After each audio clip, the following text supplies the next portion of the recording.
कल जिन शब्दों का उपयोग रंधावा साहब ने किया और काफ़ी लोग उसमें अपनी सहानुभूति बता रहे हैं और ये कह रहे हैं कि ये जो रंधावा साहब कह रहे हैं ये बिल्कुल सही कह रहे हैं। देर आए लेकिन दुरुस्त आए, क्योंकि ऐसा हो रहा है। चाहे हमारे जो बड़े नेता हैं वो माने या ना माने, लेकिन ये सबको पता है, हर किसी को पता है कि ये सब हो रहा है और यहाँ रोकने वाला कोई नहीं है, कोई पूछ नहीं है। जो आवाज़ उठाएगा उसको दबोच दिया जाएगा। अब माइनिंग वाले जो लोग माइनिंग करते हैं उनकी खबरें हमने पिछले दिनों की, तो वो तो ये भी कहते हैं कि अगर हम इनको पैसा ना दें तो ये लोग क्या करेंगे, हमारी गाड़ी को जो है वो बंद कर देंगे और जो चाहे, मतलब इनके मन में जो आ रहा है ये वो सब करेंगे। लेकिन इसमें पीडीपी जो है वो क्या कहती है, क्योंकि आग लगी है तो धुआं तो निकलेगा ही। तो अब आग लग चुकी है, धुआं निकल रहा है और बहुत सारे लोग जो हैं वो हमें कॉल कर के बोल रहे हैं। लेकिन हमारे साथ बात करने के लिए पीडीपी पार्टी के जो एडिशनल स्पोक पर्सन हैं वरेंद्र सिंह सोनू जी हमारे साथ हैं। सर, आपका बहुत बहुत स्वागत है। शुक्रिया जी। अच्छा, रंधावा साहब ने जो कल कहा उसको किस तरह से देख रहे हैं? देखिए, जो विक्रम रंधावा साहब ने कल प्रेस कॉन्फ्रेंस करके जो कहा है, सारी दुनिया वो जान चुकी है कि वो उन्होंने क्या कहा है और उन्होंने बड़े स्पष्ट लफ्ज़ों में कहा है। रंधावा साहब को आम आदमी नहीं है, वो भारतीय जनता पार्टी के स्टेट के सेक्रेटरी हैं, वो एमएलसी भी रह चुके हैं और उनके पिताजी भी एमएलए रह चुके हैं और पार्टी के साथ जुड़े हुए आदमी हैं। जिस तरीके से वो कल प्रेस कॉन्फ्रेंस कर रहे थे और वो रो रहे थे, इमोशनल हो गए थे, मैं समझता हूं कि हम तो पिछले 2 साल से ये कह रहे थे कि जब से यहाँ गवर्नर रूल लगाया गया और स्टेट को यूटी बनाया गया 5 अगस्त 2019 के बाद, हम ये कह रहे थे कि जम्मू कश्मीर के लोगों को निचोड़ा जा रहा है, जम्मू कश्मीर में करप्शन का बोलबाला है। आज उस बात पर मोहर विक्रम रंधावा साहब ने लगाई और जिस तरीके से विक्रम रंधावा साहब ने अपनी बात रखी है और जिस तरीके से प्रेस में उन्होंने अपने बड़े लीडरों के नाम लिए हैं और ऑफिसर के नाम लिए हैं, मैं समझता हूं कि जम्मू कश्मीर की हिस्ट्री में ये सबसे बड़ा ये खुलासा है, सबसे बड़ा कांड है। और आज हम ये बात कहना चाहते हैं कि आज जम्मू कश्मीर के बच्चा ये जान चुका है कि भारतीय जनता पार्टी सिर्फ और सिर्फ जम्मू के लोगों के साथ धोखाधड़ी कर रही थी, वो सिर्फ पैसे इकट्ठे करने का धंधा एक चलाया जा रहा था। जिस तरीके से उन्होंने नाम लिए हैं, आपने देखा होगा उन्होंने नाम कोट किए हैं, जहां तो ना बिना नाम के आदमी बात करता है और वो एक जिम्मेवार आदमी है। नाम कोट करने का खमियाजा उनको 1 करोड़ रुपया भुगतना होगा, ऐसा कह रहे हैं। देखिए, उन्होंने तो सीधी बात कही है, उन्होंने कहा है कि जिस ऑफिसर को उन्होंने नाम लिया वो कहता है मैंने एक बार लिख दिया तो आपको 1 करोड़ रुपया देना होगा। वो रो रहे हैं और वो ये भी कह रहे हैं कि मैं खुदकुशी कर लूंगा। तो इस घड़ी में हम उनके सच बोलने के स्टैंड के उनके साथ हैं, जो उन्होंने साहस दिखाया है, जो उन्होंने हिम्मत दिखाई है। आपकी कोई गाड़ियां वाड़ी है? नहीं, बात गाड़ी की नहीं है, मेरी कोई गाड़ी नहीं है, मैं ना कि मेरा कोई स्टोन क्रैशर का कोई बिजनेस है। लेकिन जहां तक जम्मू के लोगों की बात है, मुझे आप बताइए कि ये इंडस्ट्री है, इंडस्ट्री अगर ये चल रही है, जितने सीरियस एलिगेशन उन्होंने लगाए, मैं उसकी बात छोड़ देता हूं। जो उन्होंने ये कहा एक बड़े नेता का नाम लेके उनका पीए, उसका भी नाम उन्होंने लिया और ये बात कही है कि एक डीएमओ ऑफिसर जो है वो कहता मुझे फोन पे कहते हैं कि मेरे से हफ्ता कराया जाता है। तो आप मुझे बताइए ये पैसे कौन लेता है? इस बात के ऊपर तो इंक्वायरी करनी चाहिए। मैं तो एलजी साहब से अपील करना चाहता हूं कि आज इनको सबसे पहले आके इस बात के ऊपर एक इंक्वायरी सिट बिठानी चाहिए, एक इंक्वायरी कमेटी कंस्टिट्यूट कीजिए, इस बात को इंक्वायर कीजिए कि जो विक्रम रंधावा साहब ने एलिगेशन लगाए हैं, अगर कोई बाहर का आदमी लगाता तो वो देशद्रोही था। मैं समझता हूं अगर अपोजिशन की पार्टी ये बात करती तो वो देशद्रोही का सर्टिफिकेट इस वक्त भारतीय जनता पार्टी उनको दे चुकी होती।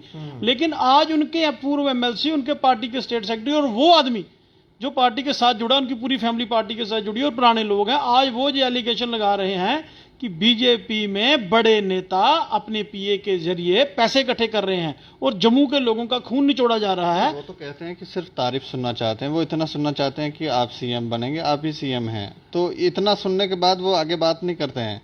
तो क्या लग रहा है कि ये सीएम बनने की दौड़ चल रही है? देखिए, अगर वो सीएम बने, उनको मुबारक है, बनना चाहिए, हर एक का हक है, सपना देखना किसी को बुरी चीज नहीं। लेकिन आप जम्मू के लोगों का खून निचोड़ के नहीं, मैं आपसे ये जानना चाहूंगा, राजा कैसा होना चाहिए? उसकी प्रजा उसके राज्य में खुश होनी चाहिए कि दुखी? सर, राजे का धर्म प्रजा की जान होती है। कोई भी राजा हो, जब वो कसम लेता है, जब आइन की कसम लेके कोई चीफ मिनिस्टर बनता है, मिनिस्टर बनता है, एमएलसी बनता है, तो उसके लिए उसके लोग जो होते हैं वो सबसे बड़ी उसकी जिम्मेवारी होती है। लेकिन हमें तो दुख के साथ आज कहना पड़ रहा है कि आज जिस तरह से तो मंडी लग रही है, तू करोड़ दे दे, तू 2 करोड़ दे दे। मैं कहता हूं कि जिस तरह से विक्रम रंधावा साहब ने कल प्रेस में कहा है, मैं एलजी साहब से अपील करना चाहता हूं कि जल्द से जल्द, आज कहां है ईडी, आज कहां है एनआईए? वैसे तो कोई आदमी ये बात कहता है कि भाई आप हमारे साथ गलत कर रहे हो, तो उस वक्त उसको नोटिस चला जाता है। तो हम तो उम्मीद करते थे कि जैसे कहा जाता है कि भारतीय जनता पार्टी सबका साथ सबका विकास करती है और यहाँ ईमानदारी की बात चलती है।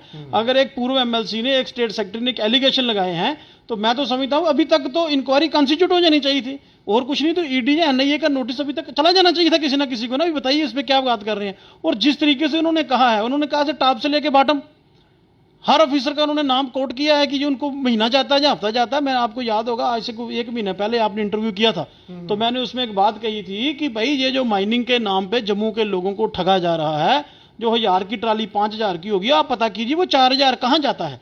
तो तब तो लोग कहते थे देशद्रोहियों की पार्टी है जी, देशद्रोही की बात करती है। आज मुझे बताइए, आज उनकी पार्टी के फॉर्मर एमएलसी ने कहा है वो 4000 का हिसाब मांगते हैं। वो कहते हैं कि बताइए, वो सच कह रहे हैं ना?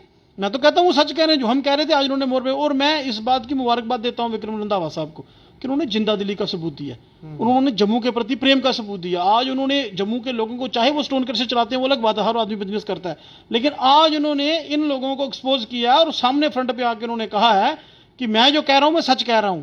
और वो कह रहे हैं और नाम कोट कर रहे हैं कि ये आदमी ये बात कहते हैं। और उन्होंने एक किसी अपने लीडर के पीए का नाम लिया है कि वो हफ्ता इकट्ठा करता है। वो कहते हैं वो मैं नहीं कहता, वो ऑफिसर कहता है। और मुझे बताइए, यहाँ एक पार्टी का पूर्व एमएलए और पार्टी का स्टेट सेक्रेटरी इतने बड़े एलिगेशन अगर लगाए, अगर तो किसी दूसरी पार्टी के अंदर ये हुआ होता तो मेरा ख्याल है बीजेपी आज सड़कों पे होती, शायद वो कोरोना की भी परवाह नहीं करते, सड़कों पे उसका रिजाइन मांग रहे होते, जहां कह रहे होते जी इसके ऊपर कार्रवाई करनी चाहिए। तो आज हम भी अपील करते हैं कि इसकी इन्वेस्टिगेशन की जानी चाहिए। कौन आदमी है जो जम्मू के लोगों का हक खाना चाहता है? कौन आदमी है जो उगराही करना चाहता है? कौन आदमी है जो जजिया कानून जहां जम्मू में लगा रहा है? कौन आदमी है इसके पीछे? नहीं, आपकी पार्टी को लिखित में भी ऊपर को शिकायत करेगी, खाली बोलेंगे ही? नहीं, हम तो अपील करेंगे, लिखित में भी करेंगे। हम तो एलजी साहब से आपके माध्यम से अपील करते हैं, इससे बड़ी कौन सी अपील हो सकती है? सारी दुनिया लाइव देख रही है, तो हो सकता है माननीय एलजी साहब का भी वो कहीं हो सकता है इस वीडियो को देखे। मैं तो उनको भी अपील करना चाहता हूं कि जल्द से जल्द इसके ऊपर इंक्वायरी कॉन्स्टिट्यूट करनी चाहिए। आज ये जो इल्जाम है वो भारतीय जनता पार्टी का एक पूर्व एमएलसी और उनकी पार्टी का स्टेट सेक्रेटरी लगा रहा है। मैं नहीं लगा रहा हूं, नेशनल कॉन्फ्रेंस नहीं लगा रही है, पीडीपी नहीं लगा रही है, कोई आम आदमी नहीं लगा रहा है, उन्हीं की पार्टी का लगा रहा है। और उसके ऊपर तो उनको सबसे पहले जवाब देना चाहिए। अगर बात किसी दूसरे की हो तो अभी तक तो मेरा ख्याल है पूरी बीजेपी सड़कों पे आ जानी चाहिए थी। आज क्यों नहीं आ रहे हो? अगर उनके ऊपर ये एलिगेशन है, उसको ऐसे एलिगेशन का जवाब देना चाहिए। और उन्होंने जिस तरीके से आपने प्रेस कॉन्फ्रेंस शायद आपने की होगी कवर, जिस तरीके से वो इमोशनल होकर रो पड़े हैं, वो कहते हैं कि मेरे बच्चों के मुंह से निवाला, वो कहते हैं कि मेरा अगर ये हाल है, मैं भी सच कहता हूं, अगर भारतीय जनता पार्टी के स्टेट सेक्रेटरी का ये हाल है तो आम आदमी की क्या सुनवाई है? यहां ये इतना बड़ा स्कैंडल है, ये इतना बड़ा नेक्सस है। हम बार बार ये बात कह चुके हैं कि जम्मू के रिसोर्सों को बेचा जा रहा है। और जो मैं कहता हूं कि जो लोग इसमें इन्वॉल्व हैं, जिस ऑफिसर का इसमें नाम आया उनको सस्पेंड किया जाना चाहिए, उनके ऊपर जल्द से जल्द कार्रवाई की जानी चाहिए। यही वजह है जिसकी वजह से इलेक्शन यहाँ पर नहीं करवाई जा रही, क्योंकि मोटा पैसा आ रहा है। बिल्कुल जी, अब तो ये साबित हो चुका है। वो रेत बजरी की बात हो, वो एक्साइज पॉलिसी की बात हो, वो आपकी लैंड एक्ट की बात हो, आपकी यूटी की बात हो, और डोमो किसकी भी बात आप कर लो, इनकी नज़र जम्मू के लोगों के प्रति कभी सही थी नहीं। हम तो बार बार कहते थे, लेकिन आज जम्मू के लोगों को देखिए, आज सोशल मीडिया पे हम देख रहे हैं कि जिस तरीके से लोगों के कमेंट आ रहे हैं, विक्रम रंधावा की प्रेस कॉन्फ्रेंस ऊपर और उसके कमेंट आ रहे हैं, लोग उस पर पूछ रहे हैं। हम तो ये पूछना चाहते हैं कि भारतीय जनता पार्टी आज लोगों में आके जवाब दे। अगर उनके ऊपर इतना सीरियस एलिगेशन किसी के ऊपर लगा है और किसी बार वाले ने नहीं लगाया है, उनके घर के आदमी, वो तो कह रहे हैं रंधावा साहब जवाब दें। नहीं, रंधावा, मैं तो कहता हूं कि रंधावा साहब ने तो प्रेस कॉन्फ्रेंस की है, हमने तो प्रेस कॉन्फ्रेंस के माध्यम से सुना है जो प्रेस में। आप कह रहे हैं भारतीय जनता पार्टी जो है वो जवाब दे, लेकिन भारतीय जनता पार्टी तो रंधावा साहब से जवाब मांग रही है। हाँ, वो मैंने वो भी पढ़ा है सोशल मीडिया पे, उनके ऊपर कोई शोकास नोटिस जारी हुआ। चलिए, वो उनकी पार्टी का अंदरूनी मसला है, मैं उसमें नहीं। लेकिन जिस मसले पे रंधावा साहब ने प्रेस कॉन्फ्रेंस करके जम्मू के लोगों को कोट किया है और उन्होंने ये बात कही है कि जम्मू के लोगों के साथ ये गलत किया जा रहा है, मैं समझता हूं कि मैं जम्मू कश्मीर के इतिहास में इससे बड़ा धोखा, इससे बड़ा एलिगेशन आज तक किसी पर नहीं लगा। अब मुझे एक बात बताइए, एक लीडर के पीए के ऊपर ये इल्जाम लगाया जा रहा है कि वो फरोती इकट्ठी करता है, और कह रहा है उनका पूर्व एमएलसी, और कहता है कि मुझे कह रही है एडमिनिस्ट्रेशन। और आप वो देखिए टॉप टू बॉटम कितने ऑफिसरों के नाम उसमें उन्होंने दिए हैं। मैडम को पता है? देखिए जी, आप क्या बात करते हैं कि अगर प्रेस कॉन्फ्रेंस हो रही है, लोग देख रहे हैं, तो लीडरशिप ने भी देखा होगा, सबने देखा होगा। मैडम ने कोई अभी तक ट्वीट नहीं किया, नहीं तो वो वैसे ही एक्टिव रहती हैं। देखिए ऐसे है कि जब मैंने कल ये प्रेस कॉन्फ्रेंस देखी, तो उसके बाद हमने मीडिया से बात करने के लिए बात की, तो बहुत सारे लोगों ने उसमें कमेंट भी किए हैं। देखिए, जहाँ तक जम्मू कश्मीर के मसले का होगा, मैडम जी, महबूबा जी जम्मू के हर मसले को उठाती हैं, जम्मू कश्मीर के हर मसले को उठाती हैं। ये इतनी बड़ी ऑर्गेनाइज लूट है, हम आज से नहीं कह रहे थे, हम पिछले एक साल से कह रहे थे कि ये एक लूट मचाई जा रही है पूरे शहर में, पूरे जम्मू में लोगों को। और आप मुझे आप बताइए, बहुत शोर था माइनिंग का, माइनिंग है, माइनिंग है, माइनिंग है, सब लोग कह रहे थे ना। भारतीय जनता पार्टी नहीं बोलती थी। आपको याद होगा, शायद लास्ट इंटरव्यू मैंने कहा था, मैं रविंद्र रैना साहब को इस पर जवाब देना चाहिए, वो नहीं बोले। लेकिन जब विक्रम रंधावा ने कल सच लाया, तो उन्होंने उनके ऊपर एक एक्शन, चलो वो उनकी पार्टी का अंदरूनी मसला है। हम कहते हैं कि कितना अच्छा होता कि एलजी एडमिनिस्ट्रेशन या बीजेपी एलजी साहब को, एडमिनिस्ट्रेशन को जो लिखती कि जो एलिगेशन ये जो लगाए गए हैं, इनकी इंक्वायरी की जानी चाहिए, इनकी इंक्वायरी की जानी चाहिए। ऐसे तो आप, कोई आदमी जो अपनी हक की बात करता है, उसको ईडी का नोटिस भी चला जाता है, उसको एनआईए का नोटिस भी चला जाता है, क्राइम ब्रांच भी उसको चली जाती है। इतना बड़ा एलिगेशन लगा है, हफ्ता लिया जा रहा है, गुंडागर्दी की जा रही है और जाजिया टैक्स लगाया जा रहा है, ये तो मुगलों को भी पीछे कर गया। तो आज क्यों नहीं एलजी एडमिनिस्ट्रेशन इसके ऊपर संज्ञान लेती? आज नोटिस क्यों नहीं लेते एलजी एडमिनिस्ट्रेशन? आज भारतीय जनता पार्टी अगर वाकई जम्मू के लोगों के हक में बात करती है, अगर वो कहते हैं कि ठीक है जी जनाब, ये गलत है या सूट है, अगर किसी ने किसी पे एलिगेशन लगा दिया, तो उसका फैसला किसने करना? इंक्वायरी होनी चाहिए ना। तो आज क्यों नहीं भारतीय जनता पार्टी एलजी साहब को, ऑफिस को ये लिखती कि इसके ऊपर जल्द से जल्द इंक्वायरी की जाए? नहीं हो सकता, वो कह रहे हैं सबूत अगर हमें दे दें, ये सामने रखें, तो उसके बाद हम ये आगे अगला स्टेप ये होगा कि ठीक है इंक्वायरी की जाए, सबूत रखेंगे तो तब। बात ऐसे है ना, सबूत मांगेगा कौन? सबूत देने किसको है? भाजपा को सबूत देने। हाँ, तो इसका मतलब भाजपा फिर इन्फोर्समेंट एजेंसी होगी ना जम्मू कश्मीर में, वही फैसला करेगी कौन चोर है कौन शरीफ है। अपनी पार्टी के तो हम ये कहते हैं कि नहीं, हम ये कहते हैं कि ये मसला बीजेपी, एनसी या कांग्रेस का नहीं है या पीडीपी का नहीं है, ये जम्मू के लोगों का मसला है। जब जम्मू के लोगों के साथ लूट की जा रही है, अगर एक आदमी ने एलिगेशन लगाया है, तो इसके ऊपर एडमिनिस्ट्रेशन को, मैं कहता हूं एलजी साहब को इसके ऊपर आना चाहिए सामने, इनके ऊपर इनको करना चाहिए भी, ठीक है भी आपने ये आप पे ये इल्जाम जो लगे हैं, कम से कम जो उनकी एडमिनिस्ट्रेशन है, जिन ऑफिसरों के नाम लिए गए हैं, उनके ऊपर तो इंक्वायरी हो सकती है ना। उनके ऊपर तो इंक्वायरी की जा सकती है ना कि वो पैसे लेते हैं। जैसे उन्होंने डीएमओ साहब का कहा है, मुझे नहीं मालूम वो डीएमओ साहब कौन है, मैं तो उनको पर्सनली जानता भी नहीं हूँ, लेकिन जिस तरीके से एक उन्होंने एलिगेशन लगाया है, इसके ऊपर तो जवाबदेही बनती है ना। देखिए, ये जो एलिगेशन है, ये एडमिनिस्ट्रेशन के ऊपर एलिगेशन है। जो पैसे लेते हैं लोग, ये रखते कहाँ हैं, क्या कहाँ काम आते हैं? पता नहीं जी, कहीं ना कहीं तो रखते ही होंगे, कोई एमएलए खरीदने में, जहाँ कोई और एजेंसियां खरीदने में, जहाँ इलेक्शन में गाड़ियां दौड़ाने में, कहीं ना कहीं तो काम लगाते ही होंगे ना। पैसे तो ये ले रहे हैं, आपके सामने ही है।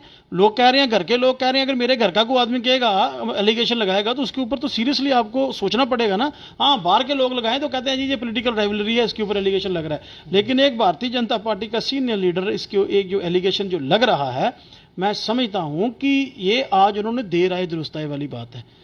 मुझे उम्मीद है कि भारतीय जनता पार्टी के बाकी जो जम्मू के लीडर हैं, शायद उनका भी जमीर जागेगा, वो भी ये हौसला करेंगे। मैं कहता हूं कि विक्रम रंधावा साहब ने एक बड़ा दिल करके हौसला किया है, क्योंकि जम्मू के लोगों की उन्होंने बात की है। बड़ा दिल करके कि परेशान होकर? नहीं, परेशान होकर चुप भी बैठ सकते थे, लेकिन उन्होंने प्रेस में किया बड़ा दिल होकर। परेशानी तो उनकी होगी, ठीक है, वो इस बिजनेस से जुड़े, उनको होगी, लेकिन जो जम्मू के लोगों की काज की बात यहां हो रही है जनाब, सबसे बड़ी बात है वो कह रहे हैं कि हफ्ता मांगा जा रहा है। यार, ये हफ्ता लेता कौन है? आप तो कहते हो हम पारदर्शी सरकार चलाते हैं, हम अच्छे दिन लाने वाले हैं, हम करप्शन फ्री सरकार चलाते हैं। तो यार, आपके तो आप चाहते हो आपकी पार्टी ये चाहती है इंक्वायरी हो? हम कहते हैं कि ये इंक्वायरी होनी चाहिए। ये जो एलिगेशन लगाए हैं, ये बड़े एलिगेशन है, छोटी बात नहीं है, ये कोई माइनिंग की बात नहीं है। बात देखिए, एलिगेशन को समझिए। वो कहते हैं कि ऑफिसर मुझे कहता है कि फलाने लीडर का पीए मेरे से हफ्ता मांगता है, मेरे से महीना मांगता है, मैं कहां से पैसे दूं? आप मुझे बताइए, अब उन लीडरों का घर भरने के लिए आप गरीब आदमी के पेट को काटेंगे? आप गरीब आदमी के बच्चों के मुंह से निवाला छीनेंगे? ठीक कहा उन्होंने। इस इंडस्ट्री के साथ कितने गरीब लोग जुड़े हैं, टिपर का ड्राइवर भी जुड़ा है, उसका क्लीनर भी जुड़ा है, टिपर भरने वाला जुड़ा है, रात बजरी इकट्ठे करने वाले जुड़े हैं। आप उनके बच्चों के मुंह से निवाला छीन के तो किसी की तिजोरी भरना चाहते हैं? ये जम्मू के लोग कभी आपको माफ नहीं करेंगे। इसके ऊपर ट्रांसपेरेंट इंक्वायरी होनी चाहिए और जल्द से जल्द होनी चाहिए। मैं आपके माध्यम से एलजी साहब को अपील करता हूं, एलजी एडमिनिस्ट्रेशन को अपील करता हूं कि ये जो एलिगेशन जो लगे हैं, इन एलिगेशनों को जल्द से जल्द इसकी इंक्वायरी होनी चाहिए और पता करना चाहिए। पिछले 1.5 साल से जम्मू के लोग सड़क रो रहे हैं, ये कह रहे हैं हमारे साथ गलत हो रहा है जी, ये रेत बजरी का रेट कहां चले गए हैं। अब आप मुझे बताइए, लोगों को महंगी रेत बजरी बेच के आप पैसे किसको देना चाहते हैं? आप घर किसका भरना चाहते हैं? सबका साथ सबके विकास का?